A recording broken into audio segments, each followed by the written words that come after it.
नमस्कार, मैं हूं आपके साथ नम्रता। हाल ही में एक फिल्म आई थी द वैक्सीन वॉर।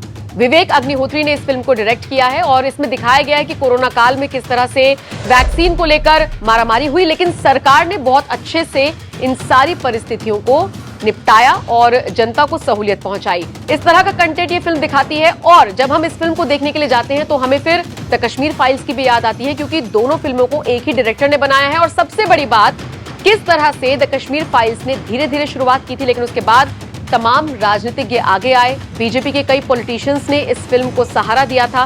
केजरीवाल जैसे नेताओं ने इस फिल्म का बहिष्कार तक किया था, इसका मजाक उड़ाया था, इसे प्रोपेगेंडा बताया था।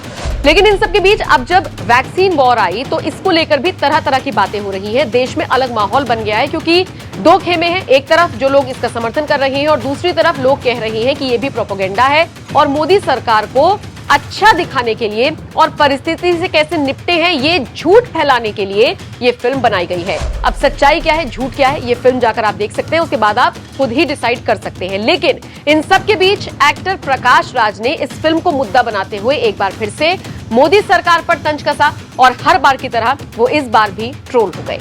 हुआ ये कि नाना पाटेकर का फिल्म से एक डायलॉग सोशल मीडिया पर वायरल हो रहा है। इसी डायलॉग को प्रकाश राज ने अपने एक्स अकाउंट पर शेयर किया और इस वीडियो को शेयर करते हुए प्रकाश राज ने लिखा, that's in the film sir, but in reality WHO asked us to घंटा बजाओ, ताली बजाओ and sing go corona go, just asking. दरअसल हुआ ये कि इस वीडियो को बीजेपी नेता अमित मालवीय ने शेयर करते हुए लिखा था, only science can win this war, said the PM, #the-vaccine-war, #Covid. इसी को शेयर करते हुए प्रकाश राज ने अपनी बात लिखी। मतलब आप समझ सकते हैं कि अमित मालवीय ने यह बताने की कोशिश की कि साइंस से ही सारी चीजें जीती जा सकती हैं।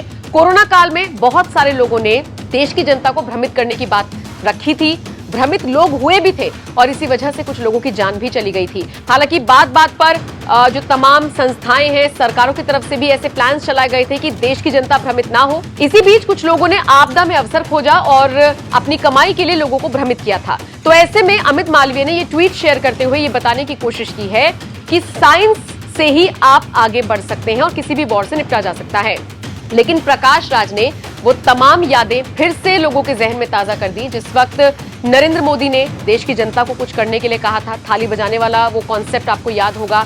तो सारी चीजों को लेकर प्रकाश राज ट्रोल करते हुए नजर आए नरेंद्र मोदी को और साथ ही साथ अमित मालवीय को। लेकिन ट्रोल करना उन्हें भारी पड़ गया, क्योंकि लोगों ने उन्हीं की क्लास लगा दी। एक यूजर ने लिखा, Why are we even listening to him? He's such a shame on society. एक और यूजर ने लिखा, Sir, but you are a villain in real life as well. You are an agent who can't digest and can see India's progress in the leadership of Modi ji and keep on showing his frustration like this. एक और user ने लिखा, आपको किसी film में थोड़े से पैसे ज्यादा मिल जाएं तो आप नरेंद्र मोदी को अपना बाप मान लेंगे और खुशी खुशी वो रोल करेंगे। इसीलिए तुम्हारे जैसों की क्या औकात है जो पैसों में बिक जाते हैं। एक और यूजर ने लिखा, Did you?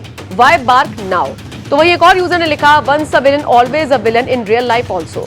तो वही एक और यूजर ने लिखा, लोल, तुम्हारे लिए तो फिर भी बेटर है जो 6वीं शताब्दी में ही जी रही हैं, आज तक 18 तक तो पहुंचे। तो देखा आपने किस तरह से मोदी को ट्रोल करना, उन पर सवाल उठाना प्रकाश राज को भारी पड़ गया और अब लोग उन्हीं की क्लास लगा रहे हैं। फिलहाल आप इस खबर पर क्या राय रखते हैं, कमेंट करके जरूर बताएं।